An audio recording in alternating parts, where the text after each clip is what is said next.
በረከት ይሆናል፣ ጎደሏችንን ይሞላል፣ ሕይወታችንን ይቀድሳል። ይሄ የቅዱስ ዑራኤል ረድኤት ነው። ቅድም መርሐ ግብር መሪው ሲናገሩ ነበረ። እውነት ነው። ምን እናውቃለን? እግዚአብሔር መልአኩ እንግዲህ ከእግዚአብሔር የተሰጠው በተለይ ይህንን ክረምቱን የሚጎበኝ መልአክ ስለሆነ በዚህ መልክ ጸበሉን እያርከፈከፈልን ሊባርከንና ሊቀድሰን እንደሆነ እናምናለን። የጸበል በረከት እግዚአብሔር ያድርግልን። ነገር ግን ትልቅ እምነት ነው በእናንተ ውስጥ ያለው።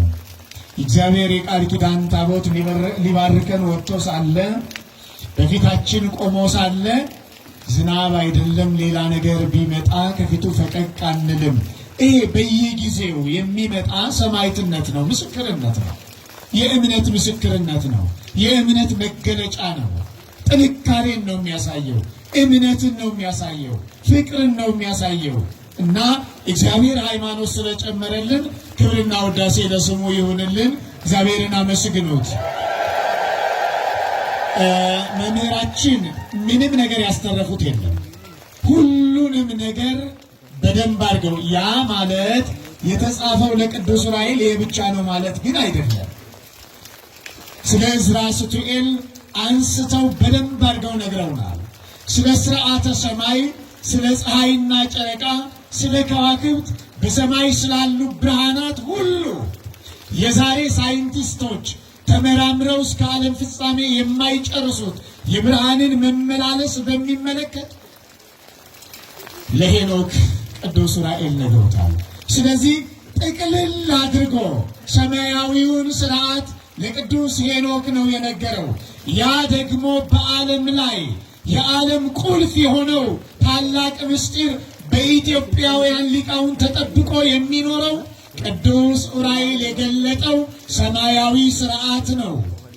ደግሞ ለዕዝራ ሱቱኤል ምድራዊውን ሥርዓት ስለ ጥልቁ ነግሮታል፣ ስለ እጽዋቱ ነግሮታል፣ በአጠቃላይ በምድር ላይ ስለሚሆነው ነገር ነግሮታል።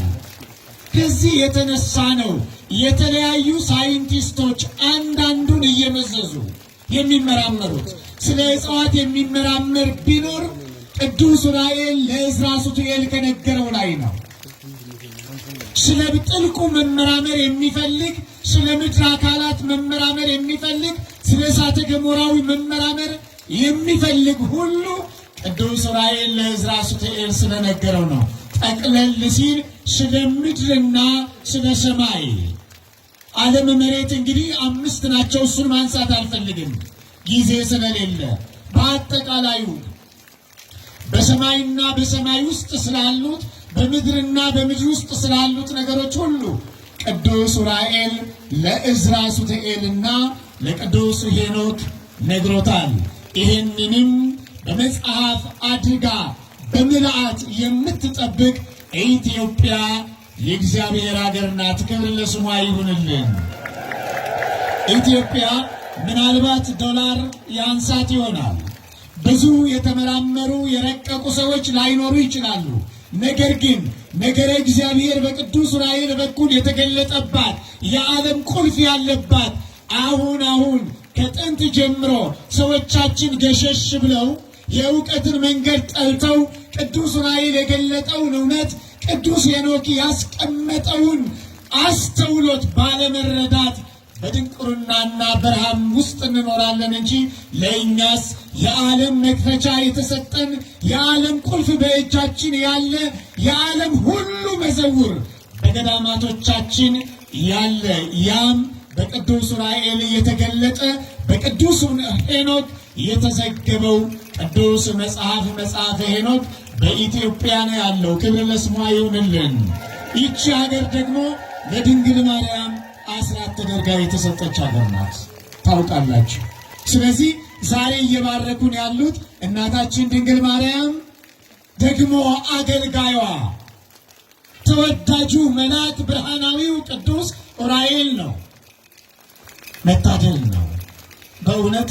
እኛ አለን የምንኮራበት የምንተማመንበት አለን፣ ተስፋ የምናደርገው አለን፣ ከፊታችን የሚሄድ ከኋላችን የሚከተል አለን። መልአክ እግዚአብሔር የሰጠን ደግ መልአክ መብረቁ እንዳያጠፋን፣ ነጎድጓዱ እንዳያጠፋን፣ ኩብኩባው እንዳያጠፋን፣ ተዘርቶ እንዲበቅል በረዶ እንዳይመታው፣ ሳያፈራ መካን እንዳይሆን ይህን ሁሉ በስርዓቱ እያከናወነ ነፋሳቱን እያነፈሰ ፀሐይ እያወጣ የሚመግብ መልአክ አለን።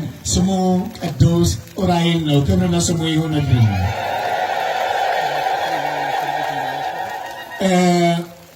በማህሌቱ ሲገለገል አድሯል።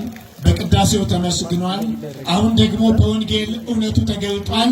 እግዚአብሔር ለምድራችን ሰላም ይስጥልን። ፍሬያተ ምድርን እግዚአብሔር ይባርክልን። ወርሃ ክረምቱ በገባ በ21ኛው ቀን ወይም ደግሞ ከ26 የጀመርን እንደሆነ በ25ኛው ቀን ይሄ በዓል ይከናወናል። ይሄ በዓል ክረምቱን እግዚአብሔር እንዲባርክ፣ ዝናሙ የምህረት እንዲሆን፣ የበረከት እንዲሆን ጸሎት የሚደረግበት በዓል ነው። ወርሃ ክረምቱም ደግሞ ቅድም እንዳነሳ ነው ብዙ ነገሮች የሚከናወኑበት ስለሆነ ከዚህ አልፈን ፀሐይ ማየት እንድንችል፣ አበቦችን መመልከት እንድንችል፣ ለፍሬ ለበረከት እንድንደርስ እግዚአብሔር ዕድሜ እንዲጨምርልን ጸሎት የምናደርግበት ጊዜ ነው። ክረምቱ ወርሃ ክረምቱ በመከራ የሚመሰል፣ በብሉይ ኪዳን የሚመሰል፣ በጨለማ የሚመሰል ነው። ከጨለማ ደግሞ የሚያወጣ መልአክ ቅዱስ ዑራኤል ነው። ስለዚህ ይሄ በዓል ስናከብር ይህንን ወርሃ ክረምት ቡቃያውን ባርኮ ናዳ፣ ገደል፣ በረዶ የመሳሰሉት ነገሮች ሁሉ በአርሶ አደሮቻችን ከተማውን የሚመግቡ በዚህ ዝናብ ውስጥ ምናልባት የአርሶ አደር ልጆች ነን ሁላችንም። በዚህ ዝናብ ውስጥ እናርም ነበረ። በዚህ ዝናብ ውስጥ ሆነን እናርስ ነበረ። አሁንም ይህንን እያደረጉ ከተማውን የሚመግቡ አባቶች አሉን። በእውነት የነሱን የወጡበትን የገቡበትን እግዚአብሔር ይባርክልን። ይህንንም ቤተ ክርስቲያን የጮሌ አርሶ አደሮች ናቸው በየዓመቱ የሚያከብሩት። በዓሉን በማስከበር ጠንቅቀው አገልግሎታቸውን ያለማቋረጥ ያገለግላሉ። እርሱ ደግሞ ውርጭ የነበረበትን ከውርጭ ታድጎ ባቄላ የማይበቅልበትን እንዲበቅል አድርጎ ለበረከት እንዲሆን ለምግበ ሥጋ እንዲሆን ያደርጋል ማለት ነው። ስለዚህ መባ የያዛችሁ ስዕለት ያላችሁ ወደ እግዚአብሔር ቅድመ እግዚአብሔር ወይም ደግሞ የቃል ኪዳኑ ታቦት ወደ ቆመበት እየመጣችሁ መባችሁን ትሰጣላችሁ ማለት ነው። አንድ እውነት ልንገራችሁ፣ በእርግጠኝነቱ ናችሁ የጨነቃችሁ ሰዎች ለማን ነግረን ስዕለታችንን ማን ይስማ? እርግጠኛ ሆኜ እነግራችኋለሁ፣ ለዑራኤል ንገሩት፣ እርሱ ይሰማችኋል። እኔ አሁን ኩክ የለውም ምን የለውም አልላችሁም። ሲፈጠርም ኩክ የለውም። ለመስማት የተፈጠረ ነው። የዕዝራን ሐዘን ወደ ደስታ የቀየረ፣ የሄኖክን ጭንቀት ወደ ደስታ የቀየረ መልአክ ነው። ልጆች ተምራችሁ ውጤት ማግኘት ካቃታችሁ ለቅዱስ ዑራኤል ንገሩት፣ መልኩን ጸልዩ። አርሶ አደር ገበሬዎች ይህንን ንገሩት። ስትዘሩ አንተ በበረከት ጎብኝተህ የምድሩን በረከት ስጠን በሉት፣ ይሰጣችኋል። የመከናችሁ ልጅ እንዲሰጣችሁ ጠይቁት፣ ይሰጣችኋል። ዛሬ ደዌ ምን ቸግሮ ሁሉ ሰው የተመታ ነው።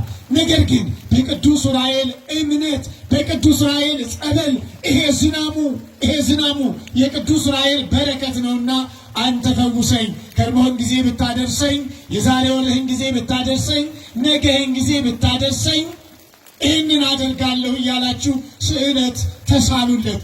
እርግጠኛ ነኝ የነገራችሁትን የማይረሳ የለመናችሁትን የማይነሳ በአምላኩ የታመነ ለዚህም የተሾመ አገልጋይ ነውና ቅዱስ ዑራኤል ጎደሏችንን ይሞላል።